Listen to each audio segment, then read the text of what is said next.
Bonjour à tous, aujourd'hui on est parti pour une nouvelle livraison d'appartements. Il s'agit de Cindy qui a 45 ans, qui travaille en tant qu'AESH dans une école primaire et qui est maman solo de 3 enfants et qui est devenue patronne d'une agence. Cindy, elle n'avait pas du tout le temps avec sa vie de famille et son job à côté de lancer un nouveau business, mais lorsqu'elle nous a découvert, elle a décidé d'investir dans une agence clé en main. Et aujourd'hui elle est très fière Cindy parce que rien que le premier mois de lancement, elle a fait plus de 1500 € de chiffre d'affaires alors qu'elle paye un loyer au propriétaire à seulement 470 €, donc ça fait plus de x3 sur le loyer. Enfin bref, mieux que moi pour en parler. On va laisser la parole à Cindy et surtout Cindy va vous montrer comment elle fait pour piloter à distance un business avec sa vie de famille et son taf à côté. Allez, c'est parti. Eh ben bonjour Cindy, merci pour ta présence. On est parti pour la livraison de ton projet. Donc ça fait à peu près 2 mois qu'on t'a livré. Avant de parler des résultats que tu as obtenus, est-ce que tu peux nous partager s'il te plaît comment tu arrives à là et voilà ton parcours, etc.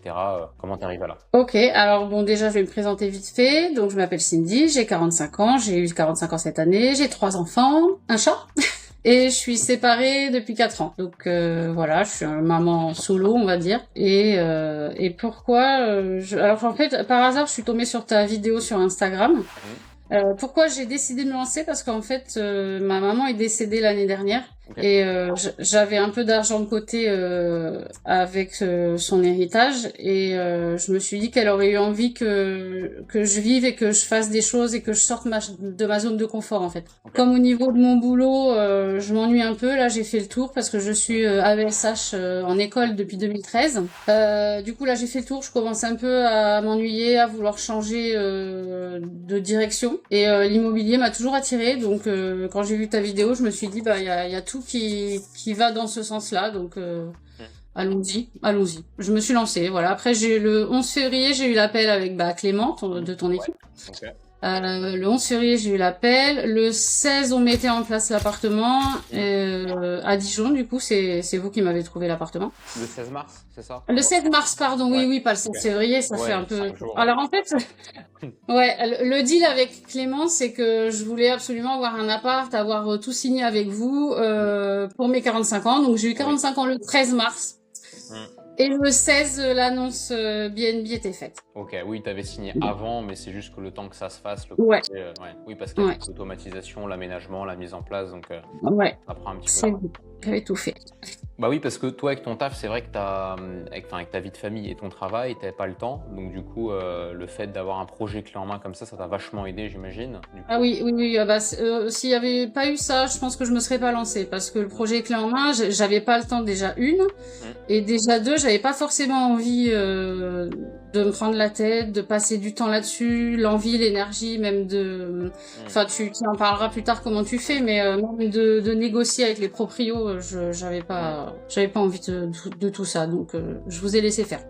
Oui, parce qu'il faut trouver un appart, il faut l'automatiser. On en parlera après d'ailleurs de comment tout le process de l'accompagnement. Mais avant ça, c'est quoi les résultats que tu as eu du coup? Et en combien de temps à peu près? Alors le premier mois, donc le premier vrai mois, c'est-à-dire avril, j'étais à 1519 € de CA. Trop bien. Pour un loyer à moins de 470, ouais, pour un studio. Et donc au niveau du cash flow, ça fait environ divisé par 3, je crois.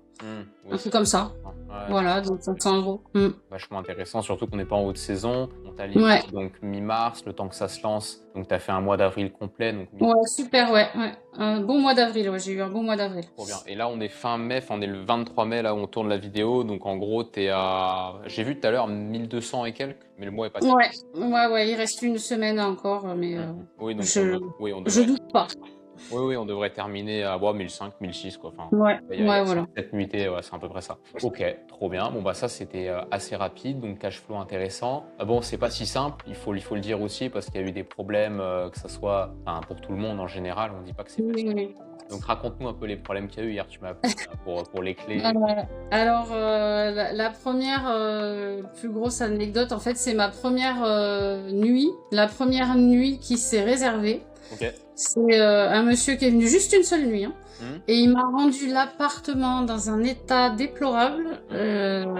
Donc, heureusement que mon personnel, enfin ma home partner, parce que j'aime pas dire ma femme de ménage, je trouve que c'est pas gentil. Donc ma home partner que vous m'aviez trouvé là, qui s'appelle Aurore et que j'embrasse si elle voit la vidéo, elle a tout géré, elle a tout nettoyé, et j'ai fait un air cover aussi parce que comme c'était sur Airbnb, du coup j'ai été remboursée de tous les dégâts que le monsieur m'avait fait dans l'appartement. Oui, plus de 1000 euros, je crois, c'est ça? Ouais, 1100 euros. Oui, donc ce qui compte, c'est pas... Parce que les gens ont peur souvent des dégâts et tout, mais au final, ce qui compte, c'est le fait de pouvoir réagir à temps, être accompagné dans le problème, et là, récupérer 1100 euros, alors que t'as eu combien de dégâts en vrai, en réalité? Juste le canapé, je crois, au final. Franchement, ouais, un petit peu, oui, un petit peu les coussins du canapé, et puis c'était surtout du gros ménage que la femme de ménage a dû faire, quoi. Oui, Au final, j'ai rien eu de cassé, de vraiment cassé, j'ai rien eu de cassé au final. Oui, voilà, donc même si t'as genre 200-300 euros de... Ah ouais, voilà, non, oui, pas 500 euros de dégâts, non. Oui, voilà, et pourtant il y a eu plus de 1000 euros de réparation, donc c'est pour ça. Ouais. De dommages et intérêts. Donc c'est pour ça, pour ceux qui ont peur par rapport aux dégâts, etc., c'est vrai que c'est un business où les clients parfois font pas attention, il y a des problèmes et on s'en cache pas comme on le raconte. Mais derrière, voilà, quand on sait faire les choses, on peut récupérer l'argent, voire beaucoup plus. Donc ça, c'est cool. Ouais, bah d'ailleurs, c'est pas moi qui ai fait le air cover, c'est Coralie. De ton équipe. Oui, Coralie.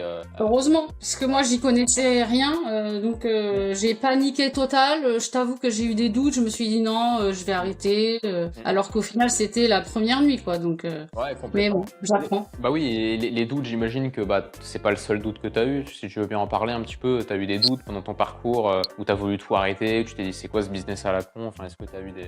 En fait, le plus gros doute, on va dire. Enfin, j'avais envie de me lancer et je trouve que toi et ton équipe, tes vidéos sur Insta, ça passait bien, il y avait le feeling et tout, mais je me suis dit bon, ça reste quand même une vidéo que j'ai vue, une pub que j'ai vue sur Insta, donc ça aurait pu être une arnaque, ça aurait pu être n'importe quoi au final. Et puis voilà, comme je t'ai parlé de ma maman qui est décédée, je me suis dit allez, lance-toi. Je suis sûre que c'est elle qui t'envoie un signe, qui veut que tu fasses quelque chose avec l'argent qu'elle t'a laissé. Et voilà. Donc voilà. Après des petits doutes, je peux en avoir, mais c'est vraiment vite fait. C'est quand quand par exemple il y a un client, il m'a cassé une table. Bon bah voilà, là pareil, redoute, c'est pas bien.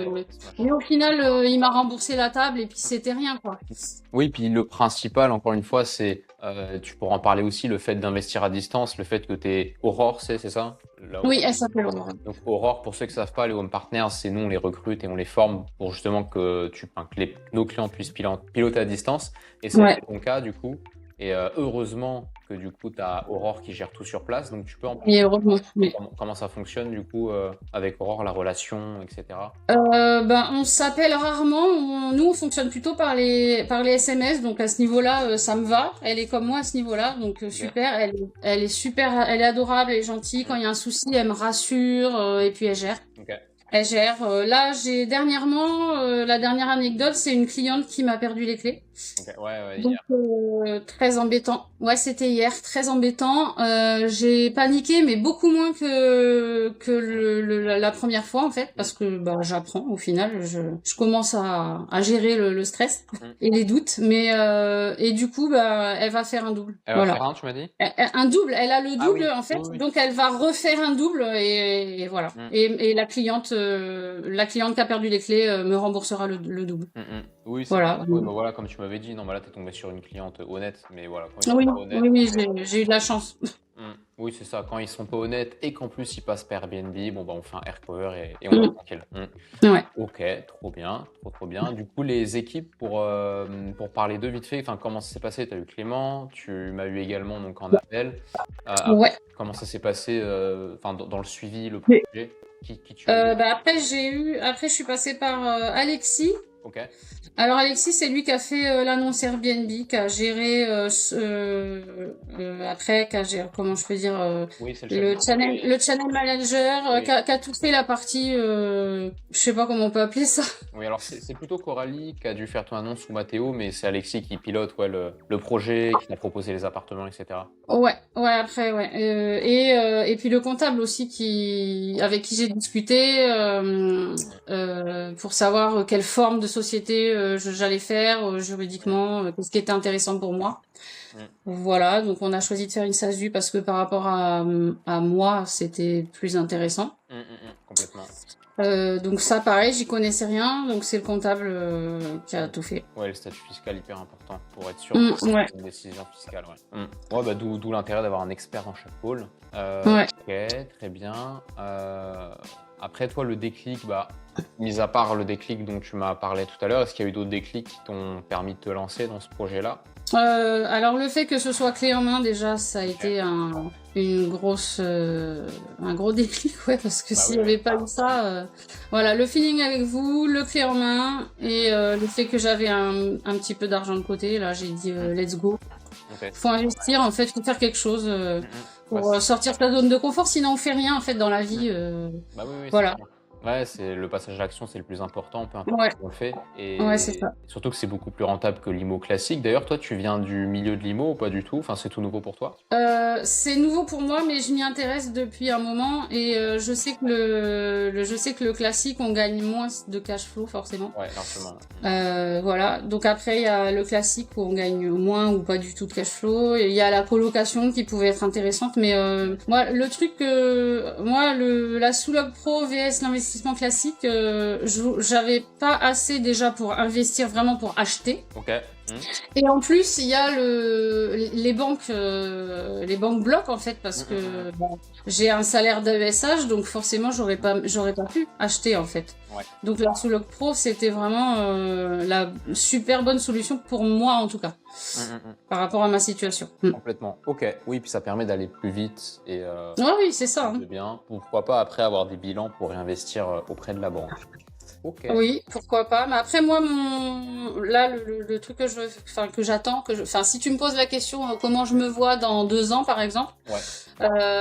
moi, j'en veux d'autres, hein, des appartements. Oui. Je vais pas garder que ce studio à Dijon. Hein. Ah oui, non, complètement. Faut développer. Ah oui, non, mais quand tu vois les résultats sur le premier, bah d'ailleurs, oui, c'est quoi ta vision sur 1 an, 2 ans, 3 ans? Enfin, qu'est-ce que tu Comme je t'ai dit, moi, je veux investis? au minimum 5 apparts, mais c'est vraiment minimum parce que déjà, le fait que tout soit automatisé, ça me prend pas énormément de temps par jour ou par semaine.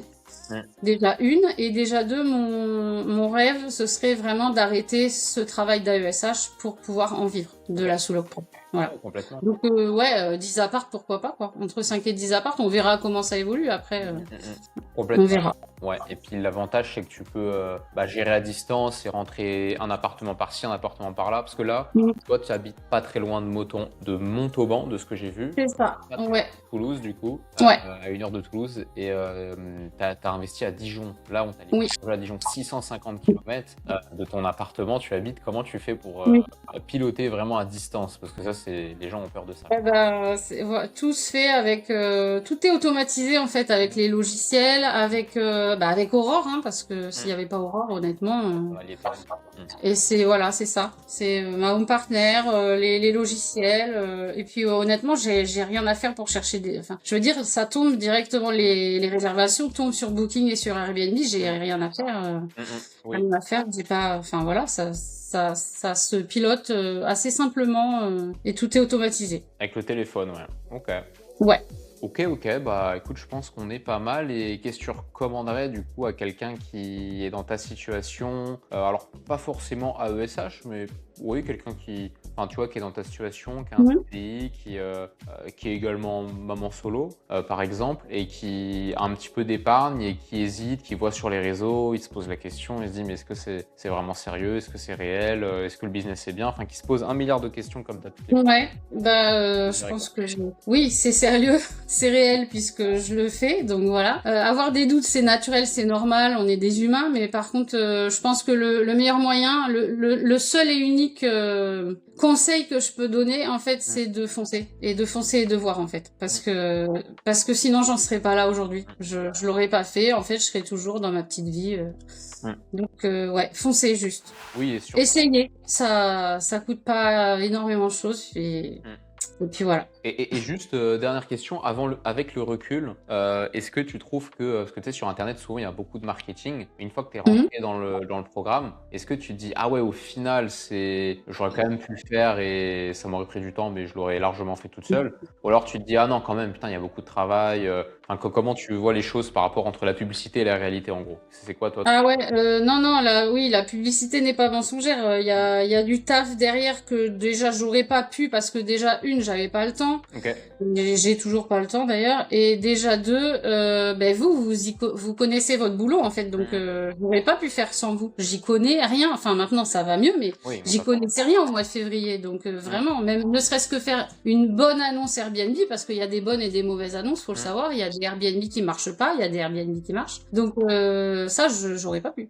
Non, vraiment, sans l'accompagnement, j'aurais pas pu sans accompagnement. Et même encore maintenant, la moindre question, le moindre doute que j'ai besoin de vous poser, on passe par le groupe WhatsApp, j'envoie un message, ça prend 30 secondes, vous me répondez dans la journée. Enfin, non, sans accompagnement, moi, personnellement, j'aurais pas pu. Ok. C'est pas on regarde un tuto YouTube, en fait, et on y arrive. Il y a du taf derrière. Moi, j'y connais rien, hein, donc je vous fais confiance. Oui, oui, ça n'a rien à voir. Là, tu as carrément acheté une agence clé en main, tu es devenu patron. Enfin, voilà, et là, bon, là, je l'ai là, je peux pas te la remettre, mais j'ai préparé la petite boîte, tu sais, pour la remise de clés, là. Elle est là. Et il y a tes clés dedans, mais bon, t'en as pas eu besoin pour exploiter parce que Aurore a un double de clés. Mais du coup, Oui, ça sera encore plus réel pour le coup parce qu'on va faire une ouais. immersion dans 2 mois sur Dijon. On n'a pas encore fixé la date ensemble. Ouais. On va se rencontrer courant juillet. Comme ça, on pourra faire un épisode 2. Là, on va dire que c'était un peu l'épisode 1 pour plutôt parler de ton parcours et surtout de comment tu es venu à là, de ton premier retour d'expérience en 2 mois. Mais ça sera plus intéressant parce que ça fera 4 mois dans 2 mois. On verra l'évolution et ça sera Ouais. mieux. Voilà. Et ben, très bien. Un petit mot de la fin, Cindy. Mais sinon, pour moi, tout est bon.